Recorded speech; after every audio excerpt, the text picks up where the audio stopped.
আসসালামু আলাইকুম ভিউয়ার্স, কেমন আছেন? আশা করি সবাই ভালো আছেন। তো আপনারা এখানে বোর্ডে দেখতে পাচ্ছেন প্রিমিয়ার ব্যাংক 2011 সালে একটি অনুবাদ এসেছে, যেটা বাংলা থেকে ইংরেজি করতে হবে। তো এখানে দেখতে পাচ্ছেন একটা বড় একটি বাংলা বাক্য দেওয়া আছে, যেটা দিয়ে আজকে আমরা অনুবাদটা শিখব। এখান থেকে আমরা অনেক কিছু শিখব। তার মধ্যে একটি হলো প্যাসিভ ভয়েসে কিভাবে বাংলা করা যায়। প্যাসিভ ভয়েসে কিভাবে বাংলা, যে প্যাসিভ সেন্টেন্স রয়েছে এগুলোর অনেকেই বাংলা করতে পারে না, যার ফলে অনুবাদ করতে গিয়ে অনেক বেশি সমস্যা দাঁড়ায়। তো আজকে আমরা এই বাক্যটি দিয়ে আমরা প্যাসিভ সেন্টেন্স কিভাবে অনুবাদ করে সেটা শিখব, এবং সাথে সাথে এরপরে প্রায় 8 ধরনের যে সেন্টেন্স গুলা সচরাচর ব্যাংক পরীক্ষায়, বিসিএস পরীক্ষায় যে প্যাসিভ সেন্টেন্স গুলা দেখা যায়, ওই সেন্টেন্স গুলা টেন্সের উপর ভিত্তি করে আসে। ওই টেন্সের বাংলা উত্তরগুলো সহ আমি করিয়ে দিব, যাতে আপনাদের ভবিষ্যতে আর কোনো সমস্যা না হয়। তাহলে চলুন আমরা অনুবাদটা শুরু করি। তো বন্ধুরা, অনুবাদ শুরু করার আগে আমি কিছু জিনিস একটু রিমাইন্ড করে দিতে চাচ্ছি, যে প্যাসিভ ভয়েসের যেটা সাবজেক্ট থাকে, ওই সাবজেক্টটা কিন্তু কোনো কাজ করে না। ওই সাবজেক্টটা নিষ্ক্রিয় থাকে বা মৃত অবস্থায় থাকে। ওই সাবজেক্টটাকে কেউ না কেউ প্রভাবিত করে বা কেউ না কেউ কাজটি করিয়ে নেয়। যে কাজটি করিয়ে নেয় সে থাকতে পারে, না ও থাকতে পারে। যেমন উদাহরণ হিসেবে বলতে পারি, চোরটিকে ধরা হয়েছে। চোরটিকে ধরা হয়েছে, কে ধরেছে? জনগণ ধরেছে নাকি পুলিশ ধরেছে? কে না কেউ তো ধরেছে। অথবা আমরা বলতে পারি যে পতাকা উত্তোলন করা হয়েছে। পতাকা তো নিজে নিজে উত্তোলন হয় না, কেউ না কেউ করেছে। তো প্যাসিভ ভয়েসে যে কাজটি করাই ও থাকতে পারে, নাও থাকতে পারে, কিন্তু এখানে সাবজেক্টটা নিজে নিজে কাজ করে না, সে নিষ্ক্রিয় থাকে বা মৃত অবস্থায় থাকে। তাহলে এখানে চলুন আমি প্রথমে আপনাদেরকে অ্যাক্টিভ সেন্টেন্স দিয়ে বুঝাই কিভাবে আপনি অনুবাদ করবেন। এরপর প্যাসিভ সেন্টেন্সে আমরা চলে আসবো গ্র্যাজুয়ালি। এখানে খুবই ইম্পর্টেন্ট কিছু টার্ম শিখাবো, যেগুলো আপনার লাইফে অনেক বেশি গুরুত্বপূর্ণ ভূমিকা রাখবে। তো আমি আপনাদেরকে রিকোয়েস্ট করব, আপনারা খাতা কলম নিয়ে বসে যান, যাতে আপনাদের নোট করতে খুব সুবিধা হয়। তাহলে চলুন প্রথমে আমি একটি উদাহরণ দেখাচ্ছি। সাপোজ ধরুন বললাম সাব্বির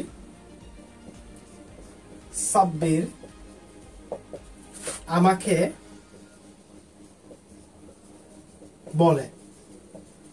আচ্ছা, দেখুন এটা একটা বাক্য যেটা অ্যাক্টিভ পর্যায়ে রয়েছে, যে সাব্বির আমাকে বলে। এখানে যিনি সাবজেক্ট উনি কিন্তু নিজে কাজটি করছেন। তো এরকম বাংলা বাক্য যখন আমাদেরকে দেওয়া হয়, তখন আমরা কিভাবে অনুবাদ করি সেটা আমি আগের ভিডিওতে দেখিয়েছি, তারপরে এখানে দেখাচ্ছি। এখানে আমরা দেখবো যে বাংলা বাক্যের ভার্বটা কোথায় আছে। সাধারণত বাংলা বাক্যের ভার্বটা সবার শেষে থাকে। যেমন আমি ভাত খাই, এখানে খাই শব্দটা কিন্তু ভার্ব। অথবা তারা খেলছে, এখানে তারা মাঠে খেলছে, এখানে কিন্তু খেলছে, এটা হচ্ছে ভার্ব। দ্যাট মিনস বাংলা বাক্যে সাধারণত ভার্বটা, ক্রিয়াটা সাধারণত সবার শেষে থাকে। তো আপনি যখন ভার্ব দেখবেন যে এখানে বলে শব্দটা কিন্তু আমার কি ভার্ব, বাংলা বাক্যের জন্য এটা ভার্ব। এবার এই ভার্বকে যখন আপনি কে, কারা বা কাদের দ্বারা প্রশ্ন করবেন, তাহলে আপনি কি পাবেন? সাবজেক্ট পাবেন। আমি এখানে লিখে দিচ্ছি অ্যাক্টিভ বাক্যের জন্য। আপনি যখন ভার্বকে কে অথবা কারা অথবা কাদের দ্বারা যখন প্রশ্ন করবেন, যে উত্তরটা পাবেন ওটা হচ্ছে কি? সাবজেক্ট। তাহলে দেখুন এখানে বলা হচ্ছে যে সাব্বির আমাকে বলে, বলেটা হচ্ছে ভার্ব। আর আমি যদি ভার্বকে প্রশ্ন করি কে, কারা বা কাদের দ্বারা, তাহলে আমি যে উত্তরটা পাবো ওটা হচ্ছে আমার সাবজেক্ট। তাহলে আমি বলি কে বলে, তাহলে উত্তর আসবে সাব্বির বলে। তাহলে দেখুন আমি যদি ভার্বকে প্রশ্ন করছি কে দিয়ে, কে বলে, সাব্বির বলে। দ্যাট মিনস এখানে সাবজেক্টটা হচ্ছে কি? সাবজেক্ট, অ্যাক্টিভ সাবজেক্টের জন্য আর কি, অ্যাক্টিভ সেন্টেন্সের জন্য। আর এটা হচ্ছে ভার্ব। এবার আবার দেখুন, ভার্বকে যদি আমি কি বা কাকে দ্বারা প্রশ্ন করি, যেটাই উত্তর পাবো ওইটা হচ্ছে আমার অবজেক্ট। তাহলে দেখুন আমার অ্যাক্টিভ সেন্টেন্সের জন্য আমি যখন কি বা কাকে দ্বারা প্রশ্ন করব, যে উত্তরটা পাবো ওইটা হচ্ছে আমার অবজেক্ট। তাহলে আমি প্রশ্ন করি কাকে বলে, ভার্বকে প্রশ্ন করছি কাকে বলে, উত্তর আসবে আমাকে বলে। তাহলে এখানে আমাকে এটা হচ্ছে কি? অবজেক্ট। তাহলে আমি সাবজেক্ট, ভার্ব, অবজেক্ট পেয়ে গেলাম। বন্ধুরা একটু ভালোভাবে খেয়াল করুন, এখানে আমি প্রথমে অ্যাক্টিভ বাক্য দিয়ে বুঝাচ্ছি, যাতে আপনারা প্যাসিভ বাক্যটা খুব সহজে করে ফেলতে পারেন। অ্যাক্টিভ সাবজেক্টে, অ্যাক্টিভ সেন্টেন্সে যখন আপনি ভার্বকে কে, কারা, কাদের দ্বারা প্রশ্ন করবেন, যেটাই উত্তর পাবেন ওইটা হচ্ছে সাবজেক্ট। আবার অ্যাক্টিভ সেন্টেন্সে ভার্বকে যদি কি বা কাকে দ্বারা প্রশ্ন করেন, যেটাও উত্তর পাবেন ওইটা হচ্ছে আমার অবজেক্ট, অ্যাক্টিভ সেন্টেন্সের জন্য। তাহলে আমি এটা কিভাবে অনুবাদ করব? প্রথমে সাবজেক্টটাকে অনুবাদ করে ফেলবো, সাব্বির। বল ইংলিশ কি? টেল। এখানে থার্ড পারসন সিঙ্গুলার নাম্বার, তাই ভার্বের সাথে এস বাই এস যুক্ত হয়েছে। অবজেক্ট হচ্ছে মি, আমাকে। আচ্ছা, তো এখানে তো আমরা এই বাক্যটির অনুবাদ করে ফেলেছি অ্যাক্টিভ সেন্টেন্সের জন্য। যাই হোক, এবার দেখুন আমি এই সেন্টেন্সের প্যাসিভ কিভাবে করব। এটা তো আমরা সবাই জানি যে প্যাসিভ কিভাবে করতে হয়। প্যাসিভ কিভাবে করতে হয়, এখানে অবজেক্টটাকে প্যাসিভ বাক্যের সাবজেক্ট বানিয়ে দিতে হয়। তাহলে মিকে আমি কি করব? আই করব। আর যেহেতু এটা প্রেজেন্ট ইনডিফিনিট টেন্স আছে, তাহলে আমার থেকে এম ইজ আর নিতে হবে। তাহলে আই এর সাথে এম হয়, আর ভার্বটাকে পাস্ট পার্টিসিপল করতে হয় বাই সাব্বির। তাহলে এখানে বাংলাটা কি হবে? আমাকে বলা হয় সাব্বির দ্বারা। এখানে কাজটি করিয়ে নিয়েছে কে? সাব্বির। তাহলে সাব্বিরকে রাখাও যায়, না রাখাও যায়, কোনো সমস্যা নেই, আমি না রাখছি, যেহেতু এটা উজ্জ অবস্থায় থাকে বেশিরভাগ ক্ষেত্রে অনুবাদে। তাহলে এখানে একটা জিনিস দেখুন, আই এম টোল্ড, আমাকে বলা হয়। দেখুন আই মানে কি? আমি, অ্যাক্টিভ সেন্টেন্সের জন্য। কিন্তু যখন এটা প্যাসিভ সেন্টেন্সে চলে আসে তখন এটার বাংলাটা সহ অর্থটা সহ পরিবর্তন হয়ে যায়। এখানে যদি আমি দ্বারা আপনি অনুবাদ করেন তাহলে অনুবাদ হবে না। এখানে আই এর মিনিংটা কি নিতে হবে? আমাকে নিতে হবে। ওকে, তাহলে এখানে দেখুন এই যে বাক্যটা, প্যাসিভ বাক্যটা, এই প্যাসিভ বাক্যের ভার্ব কি? এটা না টোল্ড নয় কি? টোল্ড। টোল্ড মানে কি? বলা, বলা হয় এখানে। এবার আপনি ভার্বকে, এ ভার্বকে যদি কে বা কি বা কাকে দ্বারা প্রশ্ন করেন, কি বা কাকে দ্বারা প্রশ্ন করেন, যে উত্তর পাবেন ওইটা প্যাসিভ সাবজেক্ট, প্যাসিভ সেন্টেন্সের জন্য সাবজেক্ট। ব্যাপারটা একটু খেয়াল করুন। যখন আপনি প্যাসিভ বাক্য আছেন, ওই প্যাসিভ বাক্যতে আপনি যখন ভার্বকে প্রশ্ন করবেন কি বা কাকে দ্বারা, যেটাই পাবেন, যে উত্তরটা পাবেন ওইটা হচ্ছে প্যাসিভ বাক্যের জন্য সাবজেক্ট। যদি আমি বলি কাকে বলে, উত্তর আসবে আমাকে বলে। কাকে বলা হয়? আমাকে বলা হয়। কিন্তু আপনি যখন অ্যাক্টিভ সেন্টেন্সে চলে যাচ্ছেন তখন কি বা কাকে দ্বারা প্রশ্ন করছেন, তখন অবজেক্ট পাচ্ছেন। কিন্তু এটা উল্টা হয়ে যায় যখন আপনি প্যাসিভ সেন্টেন্সে আসেন, কারণ অ্যাক্টিভ সেন্টেন্সের যেটা অবজেক্ট সেটা প্যাসিভ সেন্টেন্সের জন্য সেটা সাবজেক্ট। এই জন্য আপনি যখন প্যাসিভ বাক্য দেখবেন তখন ওই প্যাসিভ বাক্যকে সাবজেক্ট আনার জন্য আপনার থেকে কি বা কাকে দ্বারা প্রশ্ন করতে হবে। এখানে কি মানে সাধারণত বোঝায় বস্তুকে, আর কাকে মানে আপনার ব্যক্তিকে বোঝায়। তো যেহেতু কাকে এখানে ব্যক্তিকে বোঝায়, এখানে কয় কারকে এটা সবচেয়ে বেশি ইম্পর্টেন্ট। কয় কারকেটা এখানে চলে আসে, যে আয়ও তো আমি হবে না, আমাকে হবে।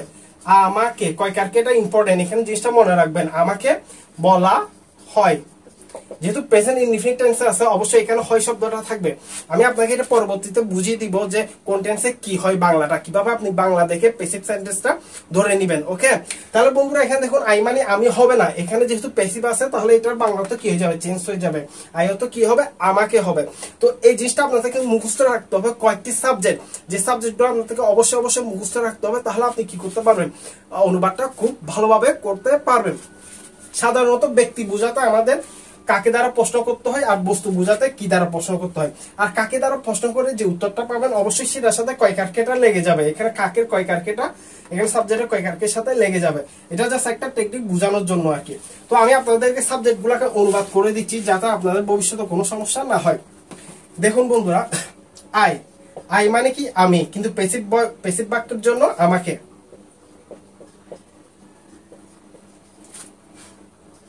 উই মানে কি? আমরা, প্যাসিভ বাক্যের জন্য আমাদেরকে।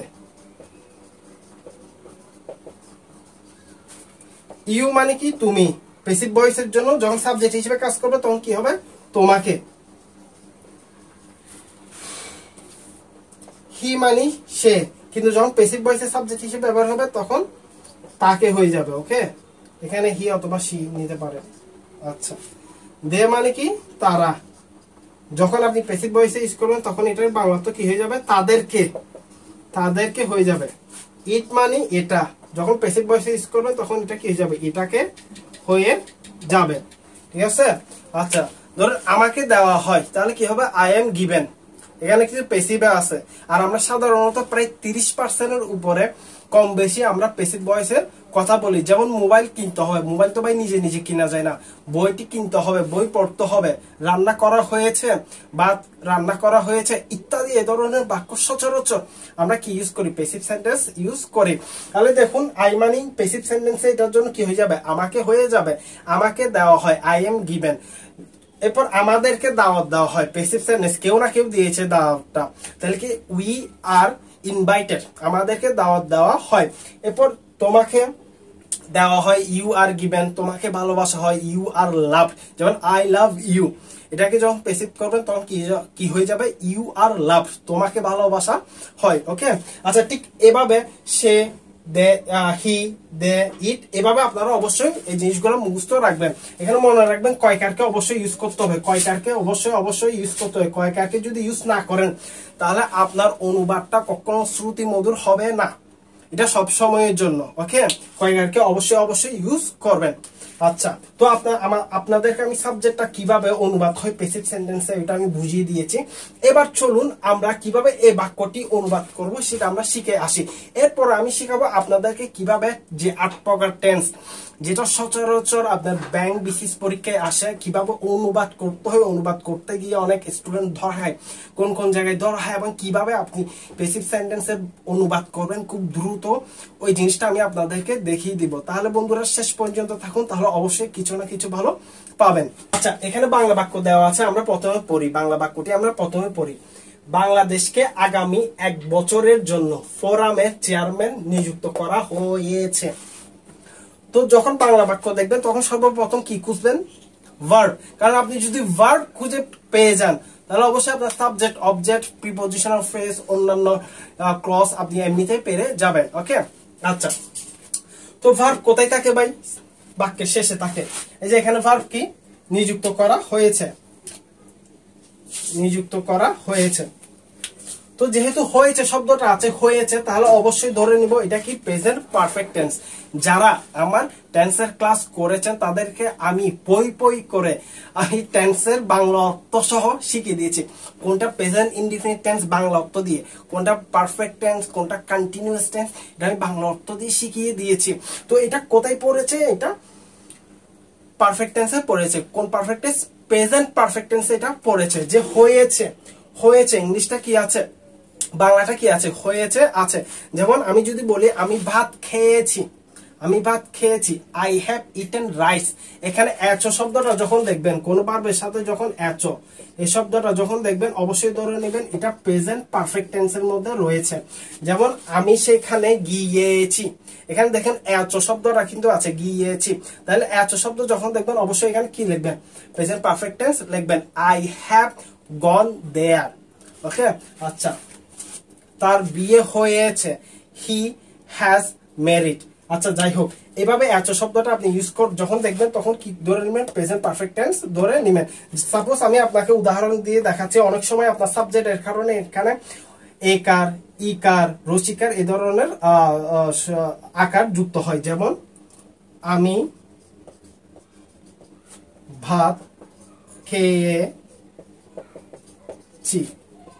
এখানে দেখুন খেয়েছি শব্দটা যদি আমি আপনাদের আলাদাভাবে দেখাই, খেয়, এরপর এ চ ইকার, ঠিক আছে। এখানে দেখুন এচো শব্দটা আছে, এচো শব্দটা আছে এখানে, যেহেতু আমি শব্দটা ইউজ করছি এই জন্য ইকার আছে। যদি আমি এখানে আমি শব্দটা না লিখে যদি আপনি লিখি তাহলে কি হয়, আপনি ভাত খেয়েছেন, খেয়েছেন।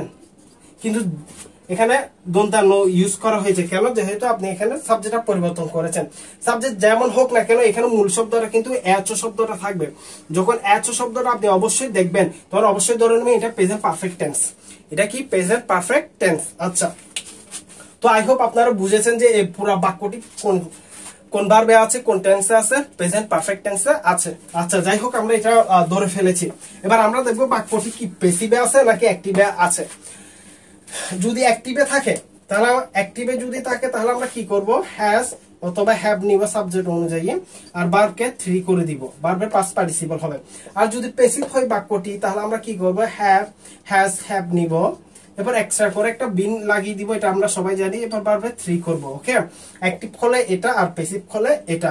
যেহেতু এখানে হয়েছে শব্দটা দেখেছি, আমরা কনফার্ম হয়ে গিয়েছি যে এটা প্রেজেন্ট পারফেক্ট টেন্সে আছে। আর প্রেজেন্ট পারফেক্ট টেন্স এটা কি অ্যাক্টিভে আছে নাকি প্যাসিভে আছে, এটা হচ্ছে আমার আজকে শিক্ষণীয় বিষয়। যদি অ্যাক্টিভে থাকে তাহলে হ্যাভ হ্যাজ দিয়ে করব, আর যদি প্যাসিভে থাকে তাহলে হ্যাভ হ্যাজ এর সাথে এক্সট্রা করে বিন লাগিয়ে ভার্বের পাস্ট পার্টিসিপল করে দিব। আর আমরা জানি প্যাসিভ ভয়েসে অবশ্যই ভার্ব সবসময় পাস্ট পার্টিসিপল হয়, অন্য কোনো সাধারণভাবে হয় না। ওকে, আচ্ছা, এবার আমরা দেখি বাংলাদেশকে, আগামী 1 বছরের জন্য ফোরামে চেয়ারম্যান নিযুক্ত করা হয়েছে। আচ্ছা, বাংলাদেশ কি নিজে নিজে নিযুক্ত হয়েছে নাকি বাংলাদেশকে কেউ না কেউ করেছে?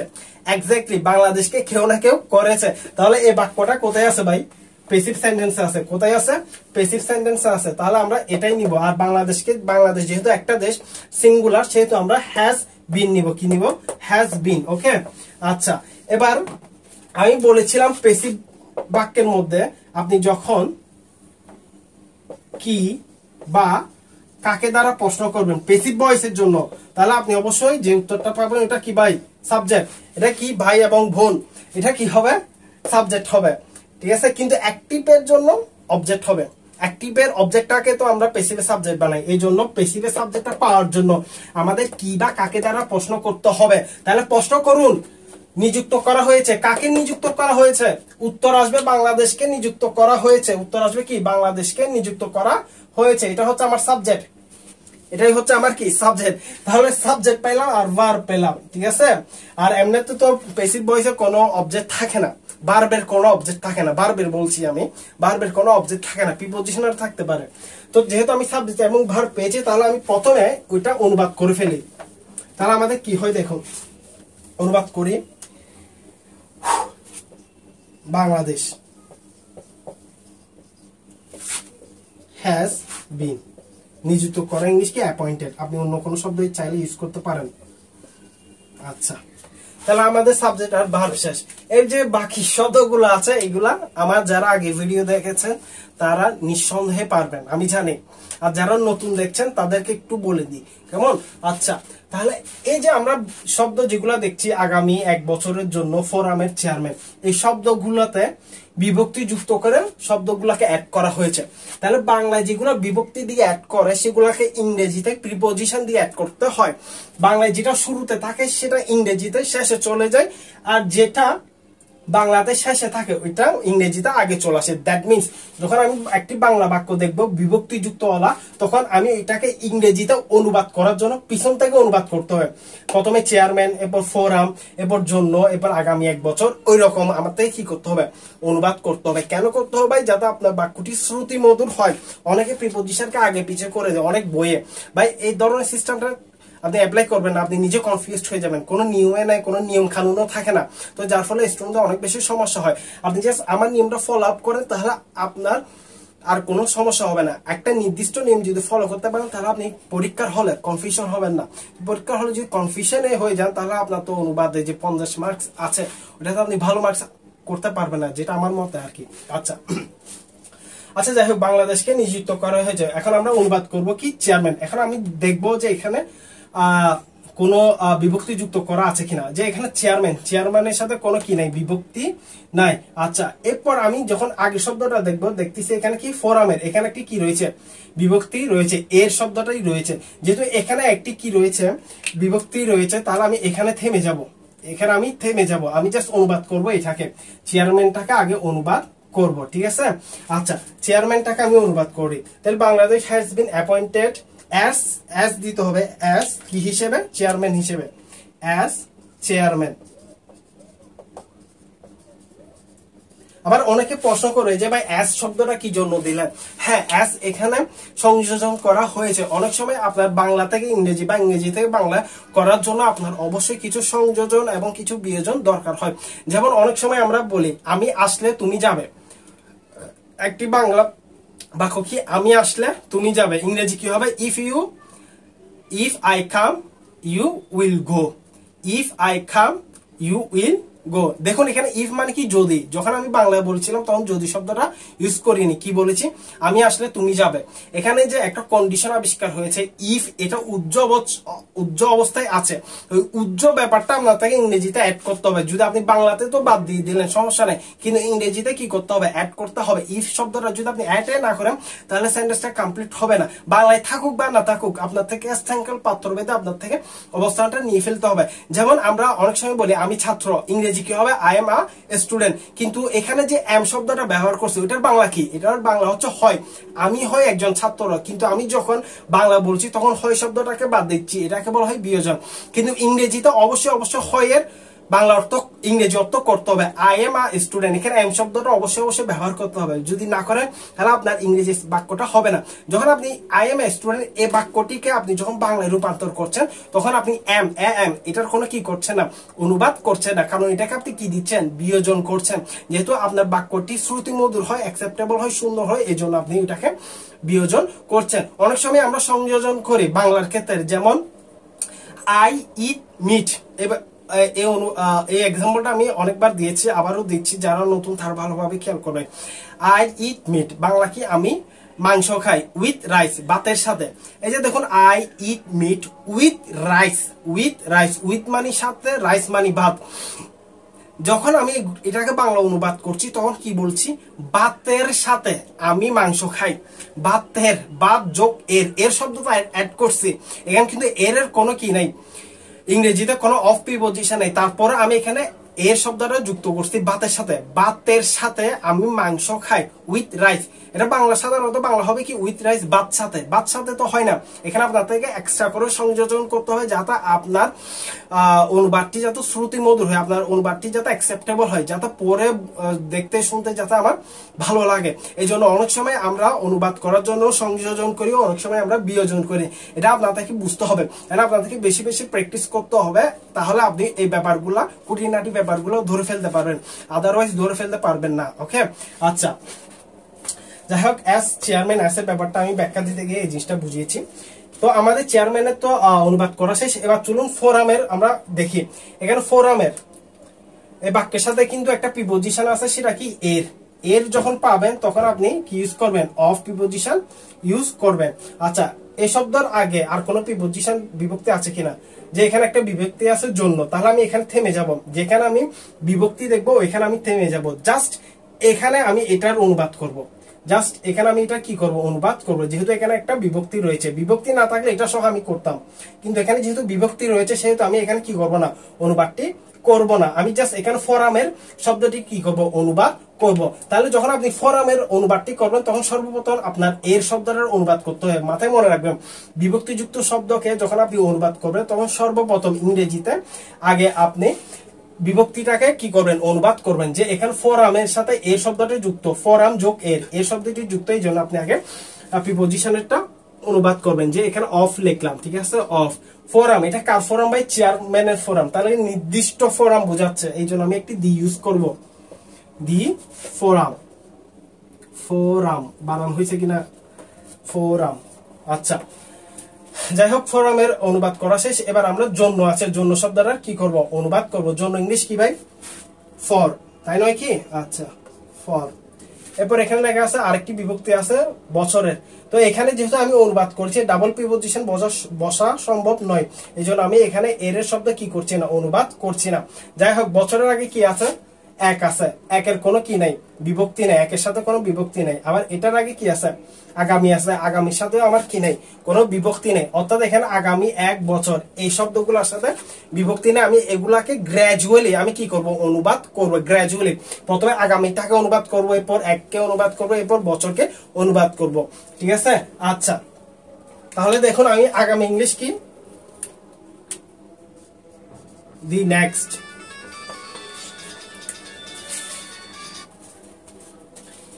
আগামী ইংলিশ কি, দি নেক্সট। এক মানে ওয়ান, আর বছর মানে ইয়ার।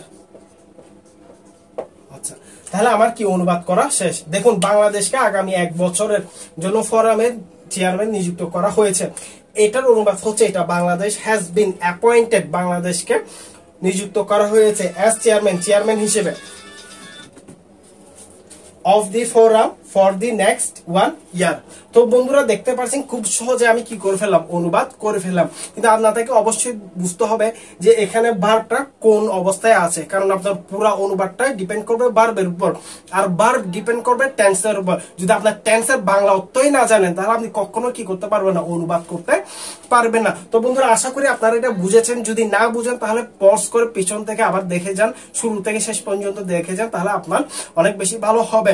আমি আশা করি খুব ভালো অনুবাদ করতে পারেন। এবং আমি রিকোয়েস্ট করবো আমার যে আগের ভিডিওগুলো আছে ইউটিউবে অবশ্যই এগুলো স্টেপ বাই স্টেপ দেখবেন, যাতে আপনার ইংলিশের যে নলেজটা আছে ওইটা যাতে অ্যাক্সিলারেট হয়, যাতে এটা ইনক্রিজ হয়। ওকে, আচ্ছা, তো এই অনুবাদ করার পর আমি আপনাদেরকে কথা দিয়েছিলাম যে আমার টেন্সের অন্যান্য যে টেন্স আছে ওইগুলাকে আমি দেখে কিভাবে খুব দ্রুত প্যাসিভ ভয়েসের অনুবাদ করব, ওই জিনিসটা আমি আপনাদেরকে শিখিয়ে দেওয়ার কথা ছিল। ইনশাআল্লাহ আমি শিখিয়ে দিচ্ছি, তো আপনারা সাথেই থাকুন। অবশ্যই আপনারা এটা বুঝতে পারবেন যে কোন টেন্স দেখলে আমি কিভাবে অনুবাদ করব প্যাসিভের জন্য।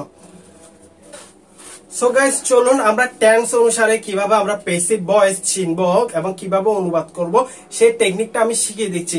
এই টার্মটা অনেক বেশি গুরুত্বপূর্ণ, অনেকে বুঝে না, যার ফলে অনুবাদ করতে পারে না। আপনি যদি ভালোভাবে খেয়াল করুন তাহলে ইনশাআল্লাহ আপনার অনুবাদ করতে, প্যাসিভ বাক্য অনুবাদ করতে আর কোনোদিন সমস্যা হবে না। যখন আপনি বাক্যের শেষে দেখবেন হয়, তাহলে অবশ্যই ধরে নেবেন এটা কি প্রেজেন্ট ইনডিফিনিট টেন্সে রয়েছে। তবে হয় দেখলে কিন্তু আপনি প্যাসিভ ধরতে পারবেন না।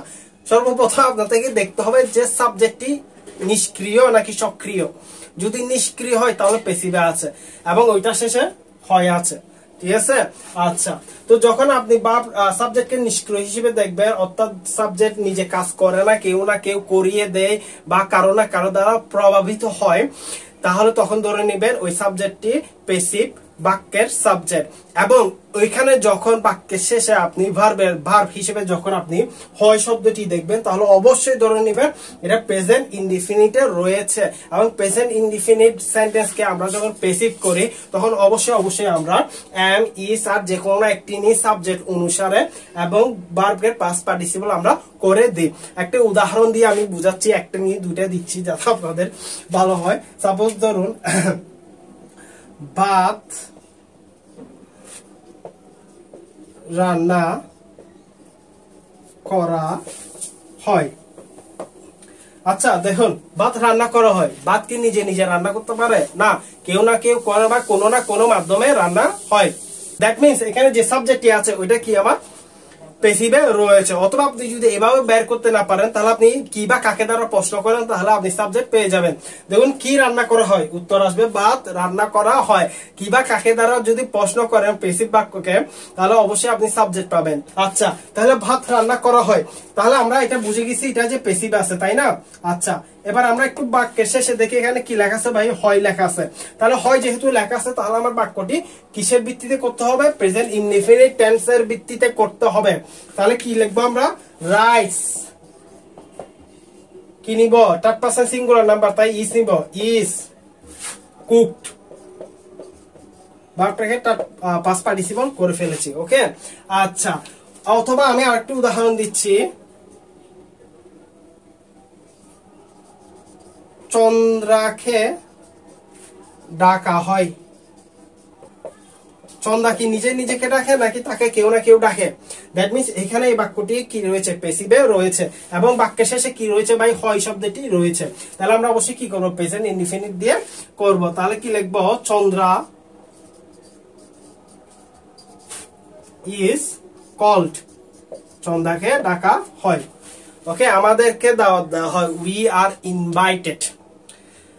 তোমাকে বেতন দেওয়া হয়, ইউ আর পেড। তো এভাবে আপনি যখন প্র্যাকটিস করবেন ইনশাল্লাহ আপনার প্যাসিভ ভয়েসে আর কোনো সমস্যা হবে না। আর একটা জিনিস মনে রাখবেন, যারা প্যাসিভ ভয়েসে বাংলা তো জানেন না বা ব্যবহার প্রয়োগ করতে পারেন না, সে ছোট্টবেলায় কিছু জিনিস মুখস্থ করছেন, এগুলো হবে না এখানে, ঠিক আছে। আপনার প্রয়োগ করাটা জানতে হবে। যারা প্যাসিভ ভয়েসে এ টু জেড জানেন না বা প্রয়োগ করতে জানেন না, আমি টু বি অনেস্টলি ট্রুথফুল, তারা যে ইংরেজি বলতে পারে এটা আমি বিশ্বাস করি না। তারা যে ইংরেজি ভালো লিখতে পারে এটা আমি বিশ্বাস করি না। কারণ ভাই আপনার প্যাসিভ ভয়েসে যদি আপনি প্রয়োগটা না জানেন, পুরো সেন্সটা পুরো আপনার অর্থটাই বিকৃত হয়ে যায়। ওকে, তো প্যাসিভ ভয়েস নিয়ে আপনারা অবশ্যই ভালোভাবে দেখে ফেলবেন বাংলা অর্থ সহ, তাহলে আপনাদের অনেক বেশি সুবিধার হবে। তো প্যাসিভ ভয়েসের জন্য জানার জন্য আপনি যে বইটি সবচেয়ে ভালো পাবেন এবং গ্রামার শেখার জন্য, অনুবাদ করার জন্য এবং স্পিকিং ইংলিশ শেখার জন্য আপনি যে বইটা সবচেয়ে ভালো এবং বেটার হিসেবে পাবেন সেটা হচ্ছে এই বইটি, যে প্র্যাকটিক্যাল স্পোকেন ইংলিশ। এই বইটি এই বইটি খুবই গুরুত্বপূর্ণ। এই বইটি আমাকে অনেক বেশি সাহায্য করেছে। এটা গতানুগতিক বইয়ের চেয়ে একটু আলাদা। ওকে, আচ্ছা যাই হোক, যারা পারবেন তারা অবশ্যই বইটি কিনে নেবেন। বইটির দাম খুব সম্ভবত 180 টাকা। লিখেছে মুস্তাফা কামাল স্যারে। ওকে, ওনাকে আমি প্র্যাকটিক্যালি কোনোদিন দেখিনি, তারপর ওনার বইটা খুবই বেস্ট ইংরেজি স্পিকিং শেখার জন্য। এবং এটার আপনার কিছু গ্রামার দেওয়া হয়েছে একদম বাংলা অর্থ সহকারে, যেটা আপনাকে ভবিষ্যতে বিসিএস ব্যাংকে অনেক বেশি সাহায্য করবে। রাইটিং এও সাহায্য করবে, স্পিকিং এও সাহায্য করে, এবং আপনার রিডিং স্কিল যে পরে বুঝতে পারা, ওইটাতেও আপনাকে অনেক বেশি সাহায্য করবে। তো আরেকটা কথা বলে রাখি, আমি যেভাবে ইউটিউবে ভিডিও করি সেভাবে আমি ফেসবুকে ভিডিও করি, ছোট ছোট ভিডিও করি। অনেকে জিজ্ঞেস করে যে ছোট ছোট ভিডিও করি না কেন, আর ছোট ছোট ভিডিওগুলো আপনারা ফেসবুকে পাবেন। এবং আমি ফেসবুকে অনেক বেশি লেখালেখি করি, ওই লেখাগুলো আপনাকে অনেক বেশি সাহায্য করবে। আমি আমার ফেসবুক আইডির লিঙ্কটা নিচে দিয়ে দিচ্ছি ডেসক্রিপশন বক্সে। আপনারা যাদের ভালো লাগবে তারা গিয়ে চেক করে আসতে পারেন। ওকে, আচ্ছা যাই হোক, আমরা তো প্রেজেন্ট ইনডিফিনিট টেন্স শিখে গিয়েছি। এবার দেখুন পাস্ট ইনডিফিনিট টেন্স কিভাবে শিখবেন। পাস্ট ইনডিফিনিট টেন্স হচ্ছে আপনার সাবজেক্টটি প্যাসিভে থাকবে, নিষ্ক্রিয় থাকবে, এবং শেষে কি থাকবে, হয়েছিল শব্দটি থাকবে। যখন হয়েছিল শব্দটি থাকবে অবশ্যই আপনি পাস্ট ইনডিফিনিট ধরে নেবেন। আর পাস্ট ইনডিফিনিট কিভাবে অনুবাদ করে, ওয়াজ, ওয়ার এবং পারবে থার্ড পারসন নিয়ে। ওকে, আচ্ছা তাহলে আমরা এখানে এটা দিয়ে শিখে ফেলি যে ভাত রান্না করা হয়েছিল, হয়ে, তাহলে আমরা কি লিখবো, রাইস ওয়াজ কুকড। ওকে, একটি বিল্ডিং তৈরি করা হয়েছিল, তাহলে আমরা কি বলবো, এ বিল্ডিং ওয়াজ বিল্ট। একটি কলম ক্রয় করা হয়েছিল, কলম কি নিজে নিজে কিনতে পারে নাকি, নিষ্ক্রিয় সাবজেক্টিভ। তাহলে এ পেন ওয়াজ পারচেসড অথবা বট। আচ্ছা, তো বন্ধুরা আমরা প্রেজেন্ট পাস্ট ইনডিফিনিটটা বুঝলাম। এবার ফিউচারও সেম। আপনি জাস্ট ফিউচারে কি দেখবেন, হবে শব্দটা দেখবেন। তাহলে আমরা কি লিখি, ভাত রান্না করা হবে, ভাত রান্না করা হবে। তাহলে আপনি এখানে কি করে দিবেন, উইল বি নিবেন, উইল বি কুকড। ওকে, অনেক সহজ না? আশা করি আপনারা খুব ভালো বুঝতে পারছেন। আচ্ছা, এবার চলুন আমরা কন্টিনিউয়াস টেন্সের গুলো দেখে আসি, কিভাবে কন্টিনিউয়াস টেন্স আপনি করবেন। তো বন্ধুরা চলুন, আমরা তো 3টি টেন্স শিখেছি। এবার চলুন লাস্ট যে 4টি টেন্সে সব সময় আসে সেগুলো আমরা শিখে আসি, এবং কিভাবে দেখলে যে এটা প্যাসিভ সেন্টেন্স এবং আমরা প্যাসিভ সেন্টেন্সে অনুবাদ করব সেটা আমরা জেনে আসি। তাহলে চলুন, এখানে লেখা আছে হচ্ছে। যখন আপনি সাবজেক্টকে প্যাসিভ দেখবেন এবং বাক্যের শেষে হচ্ছে শব্দটা দেখবেন, তাহলে অবশ্যই ধরে নেবেন এটা প্রেজেন্ট কন্টিনিউয়াস টেন্স। এবং প্রেজেন্ট কন্টিনিউয়াস টেন্স আমরা কিভাবে করি, এম, ইজ, আর এবং এক্সট্রা করে বিং শব্দটা লাগিয়ে দিই। বিং, BEING, বিং শব্দটা লাগিয়ে দিই এবং বারবার পাস্ট পার্টিসিপল ফর্ম করি। যেমন আমাকে বলা হচ্ছে, আমি কিন্তু নিজে নিজে বলি না, আমাকে কেউ না কেউ বলছে। দেখুন এখানে সাবজেক্ট কিন্তু প্যাসিভে রয়েছে এবং শেষে কিন্তু হচ্ছে শব্দটা আছে, সেহেতু আমি অনুবাদ কিভাবে করব, আই এম বিং টোল্ড, আমাকে বলা হচ্ছে। একটি কলম ক্রয় করা হচ্ছে, একটি বাড়ি তৈরি করা হচ্ছে, a pen is being purchase, a building is being build. তোমাকে বেতন দেওয়া হচ্ছে, you are being paid. Okay, আশা করি আপনারা বুঝতে পারছেন, খুব সহজ তাই না? আচ্ছা, ঠিক তদ্রূপ আপনি হচ্ছে জায়গায় যদি হচ্ছিল লেখা থাকে তাহলে অবশ্যই আপনি পাস্ট কন্টিনিউয়াস টেন্স হিসেবে ধরে নেবেন। এখানে পাস্ট কন্টিনিউয়াস টেন্স কিভাবে করবেন, ওয়াজ, ওয়ার এবং বিং সে পাস্ট পার্টিসিপল ফর্ম। ওকে, আমাকে বলা হচ্ছিল, আই ওয়াজ বিং টোল্ড, একটি কলম ক্রয় করা হচ্ছিল, a pen was being purchase, একটি বাড়ি তৈরি করা হচ্ছিল, a building was being build. Okay, খুব সহজ। আচ্ছা, এবার চলুন প্রেজেন্ট পারফেক্ট টেন্স। আমি তো পারফেক্ট টেন্সে একটা উদাহরণ দিয়ে শিখিয়েছিলাম যে অনুবাদ কিভাবে করবেন শুরুতে। তো হয়েছে শব্দটা যখন দেখবেন তখন অবশ্যই প্রেজেন্ট পারফেক্ট টেন্স হিসেবে ধরে নেবেন, তবে সাবজেক্টটা কি থাকতে হবে, প্যাসিভে থাকতে হবে। ওকে, যেমন আমি বলতে পারি আমাকে দেওয়া হয়েছে, আমাকে দেওয়া হয়েছে, আমি তো নিজেকে দিই নাই, কেউ না কেউ আমাকে দিয়েছে। তার মানে এখানে সাবজেক্টটি কি, প্যাসিভে রয়েছে। আর একটা জিনিস মনে রাখবেন, কয়কারকে আমি যে বলেছিলাম আমাকে, তোমাকে যখন সাবজেক্ট হিসেবে ব্যবহৃত হবে তখন এটা কি প্যাসিভ সেন্টেন্সে থাকবে, তাই না? আমাকে দেওয়া হয়েছে, আই হ্যাভ বিন গিভেন। ওকে, তোমাকে দেওয়া হয়েছে, ইউ হ্যাভ বিন গিভেন। ওকে, আচ্ছা, এরপর যখন আপনি দেখবেন করা হয়েছিল এবং খুব বেশি অতীতে বুঝাচ্ছে, তখন আপনি কি লিখবেন, পাস্ট পারফেক্ট টেন্স হিসেবে ইউজ করবেন। এখানে হ্যাড বিন হয় এবং বারবার ট্রি ফর্ম হয়। যেমন আমরা বলতে পারি বাড়িটি তৈরি করা হয়েছিল 20 বছর আগে। This building had been build 20 years ago। অনেক বেশি দেরি বুঝাচ্ছে, তাহলে আপনি কি ইউজ করবেন, পাস্ট পারফেক্ট টেন্স ইউজ করবেন। তো মোটামুটি আমরা যে 7 ধরনের টেন্স আমি আপনাদেরকে দেখিয়েছি, এই 7 ধরনের টেন্সেই কিন্তু আপনার ব্যাংক বিসিএস প্রশ্নে আসে। আর অন্যান্য টেন্স গুলার প্যাসিভ তেমন একটা হয় না বা ব্যবহৃত হয় না, এই জন্য আমি শিখাচ্ছি না। আপনাদের যা দরকার তাই শিখাচ্ছি। এর মধ্যে অবশ্যই আপনারা কমন পাবেন। এর মধ্যে আসলে বাক্য তৈরি করা হয়। আমি যে টেকনিক গুলো শিখাচ্ছি অবশ্যই এগুলো আপনাদের অনেক বেশি গুরুত্বপূর্ণ। এগুলো অবশ্যই আপনি ব্যাংক বিসিএস পরীক্ষা অবশ্যই লিখে আসবেন।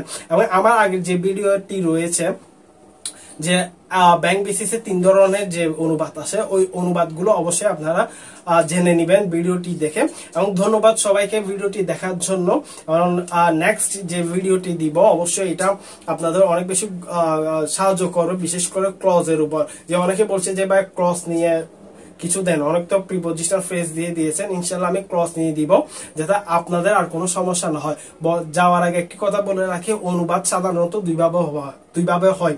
বড় বাক্য 2 ভাবে হয়। একটি হচ্ছে আপনার প্রিপোজিশনাল ফ্রেজের মাধ্যমে, আরেকটি হচ্ছে ক্লজের মাধ্যমে।